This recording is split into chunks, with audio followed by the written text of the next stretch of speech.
we're headed over to 499 Industrial Avenue to have a conversation with Jim Gallucci and see his team in action.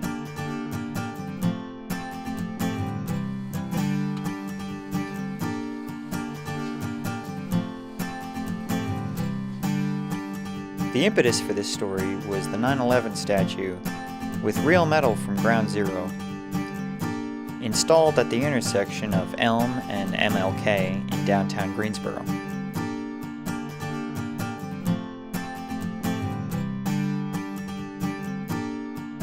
What was there previously was the Martin Luther King statue, which is being rejuvenated itself right here in the same studio.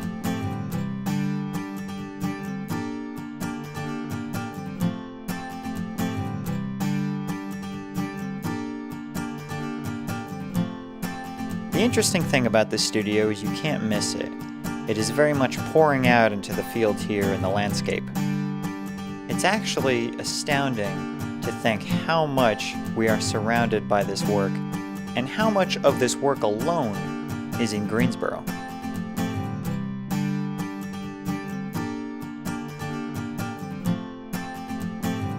Gallucci started off when he was little, and his dad, an immigrant from Italy, guided his artwork.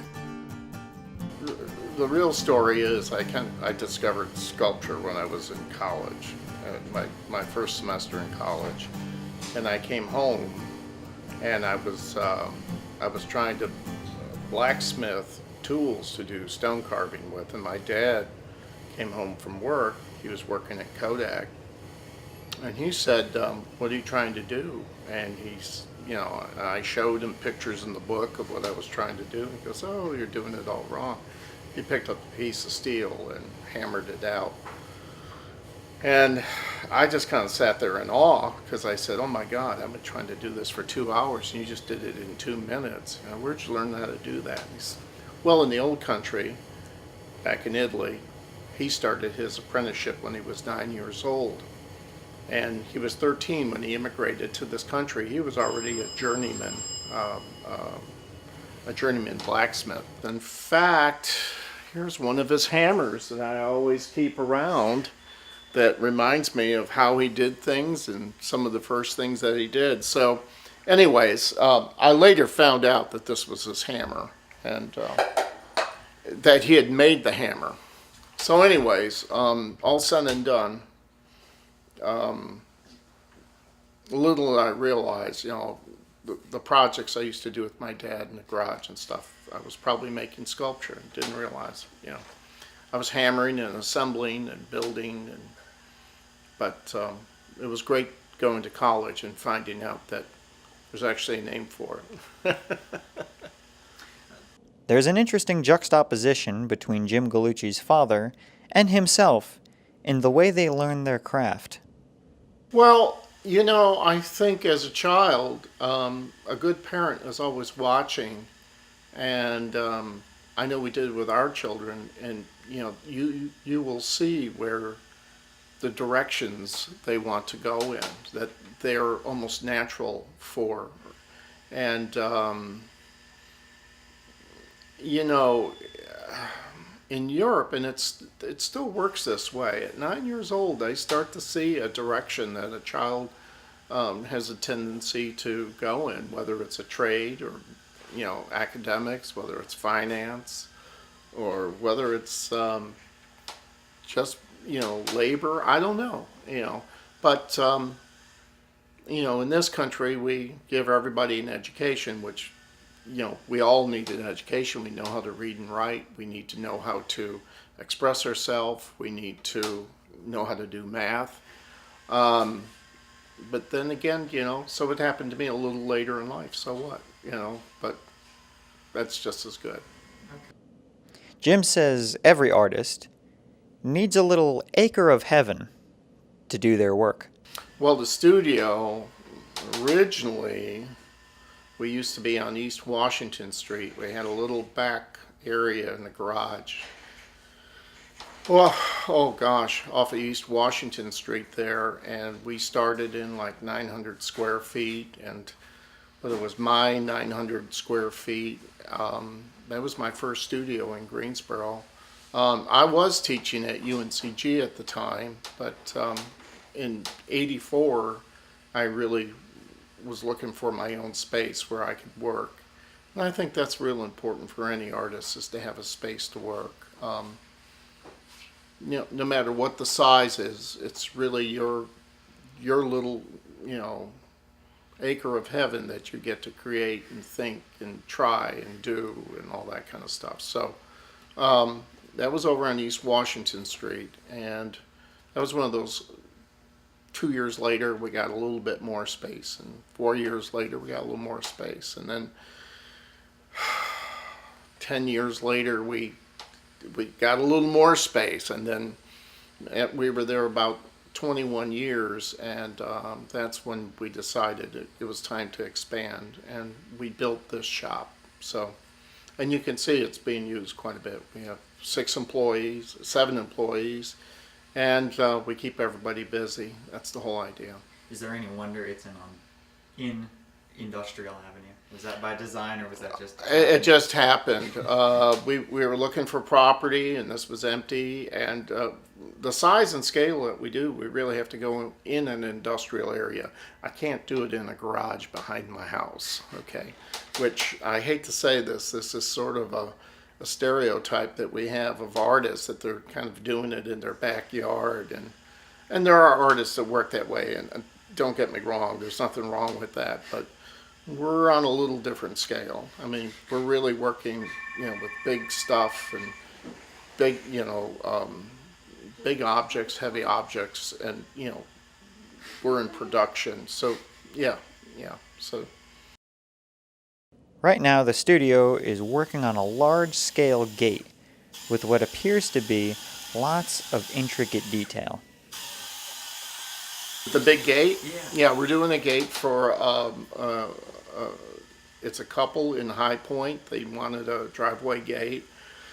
This is a real particular gate because it's going to be all bronze, but we had to have some structural parts of it, so that's all stainless steel. So, it'll be an automatic gate opener and all that kind of stuff. Now, yes, it's a functional thing, but boy, when we're done with it, it's going to be more of a sculpture. You could already see it's more of a sculpture than anything else. So we like to take the idea of it. Yeah, it's a gate, but maybe we could make it even nicer, even better, even cooler, or let's try it a little bit larger or smaller, or whatever it is. But the idea is that when it leaves here, it sort of has like the Gallucci stamp to it, that we've made it wonderful. It always appears that Jim and his crew seem to do nothing in small scale. Well, yeah, we do small things. We do maquettes, we do little models all the time, but that's usually just to make things bigger. So, the models, working, 8, 9, 10 feet, or 10 inches, and translating it into 8, 9, 10 feet actually helps us in thinking about fabricating, logistics, moving things. The other problem when you do big, large things is you got to get it down the road. You got to get it out the door, you got to get it on a truck, and you got to get it down the road. So you have to think about these things and how you can deal with it. Priority message. Michelle, is this part of the notification your party just gave me on the phone? Let's witness an airplane crash into the World Trade Center. Say what? A plane has just crashed into the World Trade Center. Victor, do me a row. I need everybody stand by so we can have some order here. To Victor! To Victor! One Adam. Right, 1 Adam, 2 Victor. 1 Adam and 2 Victor start heading out to the World Trade. I need conditions 04. Do I have a conditions 04 in the air?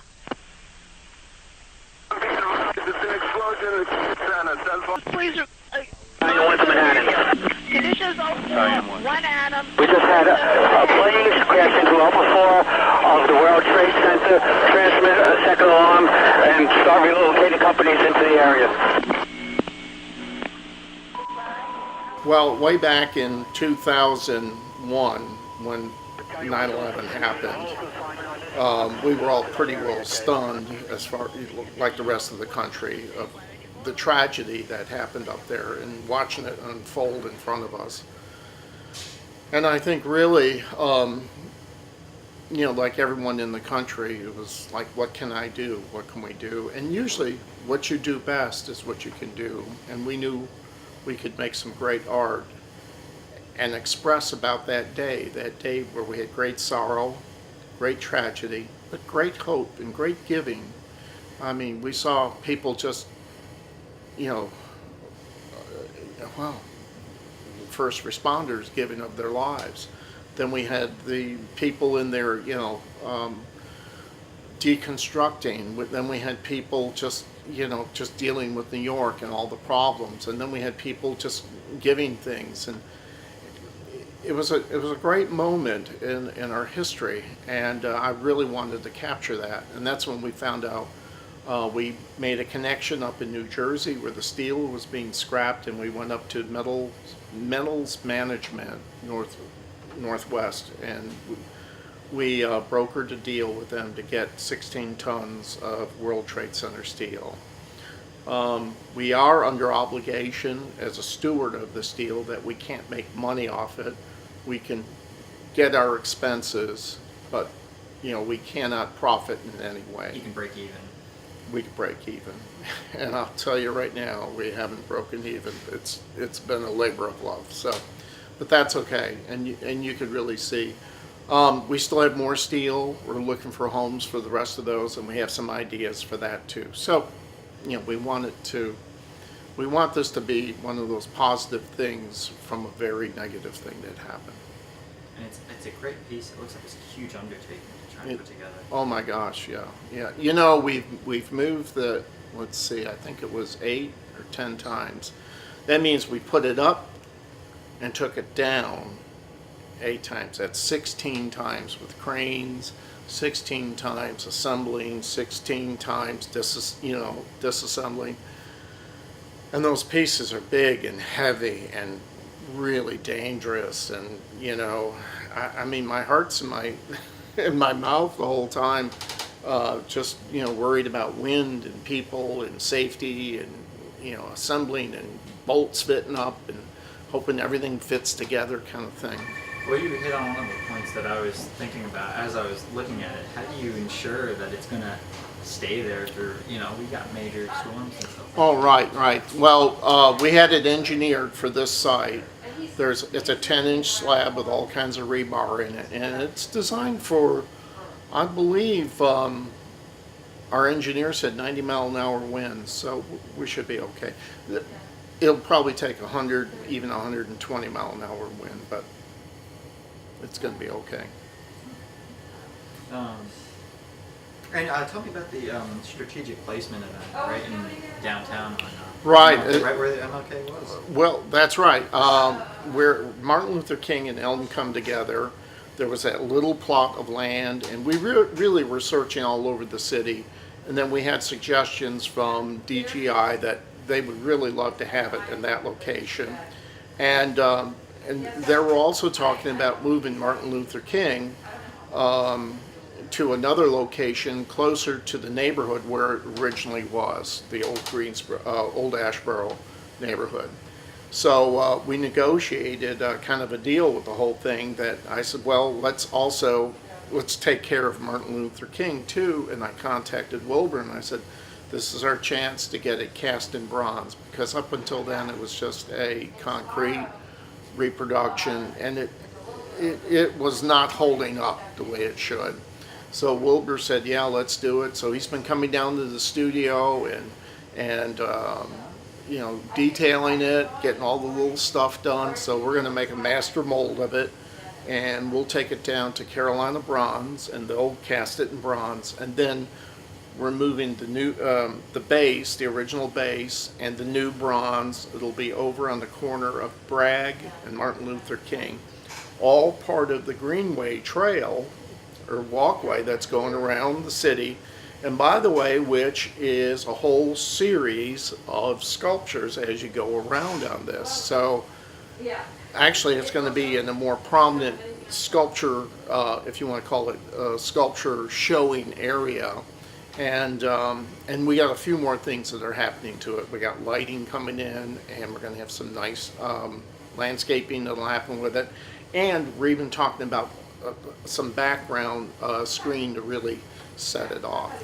It's a great piece Wilbur did. So, in fact, this is how I first met Wilbur years ago.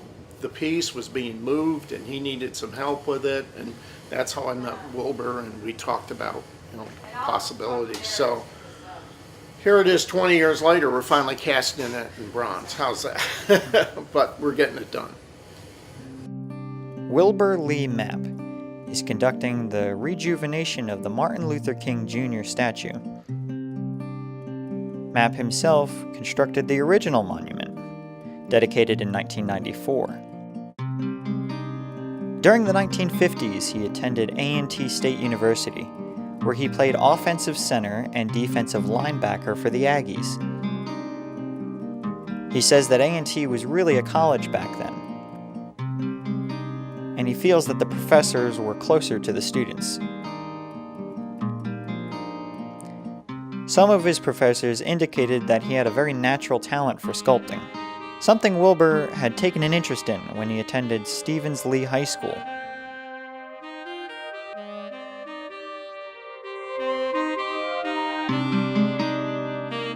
Now this, his hair, see, I didn't want anything to do with the striated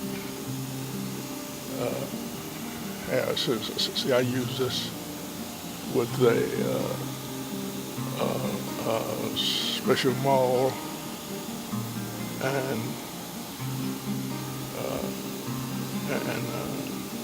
tender.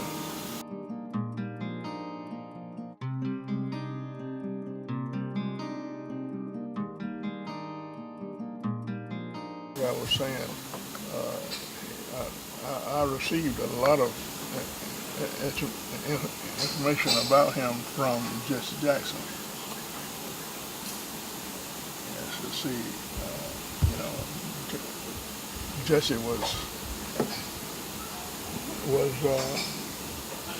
he was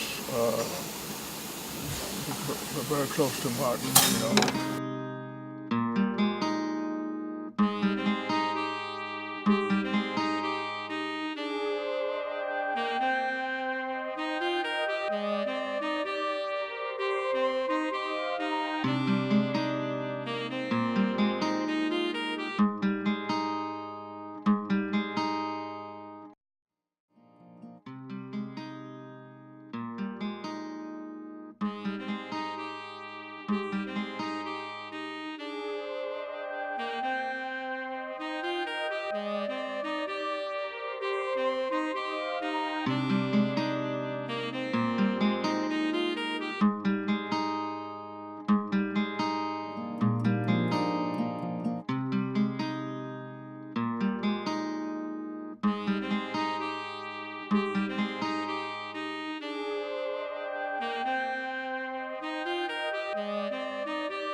I've noticed is with every project, I feel like you in your studio, you always seem to kind of try and outdo yourselves with the next project. Well, I don't know, I'll do myself, but you don't want to do the same thing over and over again. It's really like, what can we do to make it even better or more interesting? Yeah, you know, that should be the way everything in life should be. It's like, well, I wrote that poem, but maybe I can write a better poem, and that's why we keep making art, you know. Well, we made that sculpture. Maybe we can make it better this time. Maybe we can make it, well, I know a little bit more now, so maybe I can make it different or easier or more intricate. So that's all part of, you know, the creative process. You're always looking, you know, we travel, and I'm always looking at, wow, look at how they did that in Italy. Isn't that fascinating? Or we're going down the highway, and I'm going, boy, I never saw that before. So that's all part of the creative process. You're always filling that basket up, and then it comes time to create. You hope you got a lot of stuff in there that you could pull from. Yeah, my gates, yeah. Yeah, I find it to be a universal theme that that we live our lives with. It was the immigrant gate that brought my father here. It was the gate of 9/11, the portal of time that changed this country. We started doing gates because I was working on a project for the Holocaust. And Holocaust gates really got me started. We didn't get the project, but it got me started thinking about there's a universal theme there. There's something else about gates too. This is a great way for people to be introduced to my art. They see the gate, it's familiar, they understand that. And then they start entering the gate, pardon the pun, and they start to see the art that's involved there. It's like these gates really don't function, but yet they have meaning. And maybe that's the better part of that. With public art, I really feel it's important to give your viewer that kind of toehold that you can bring them into your art. And what better way? They can walk through it, they can walk around it, you know, they can be drawn in by that. No matter what the occasion, take the time to get out into the open and appreciate the art, as our local artists open their gates of inspiration and hope to all of us.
I'm good. Are we going all the way with this one like we did the other ones?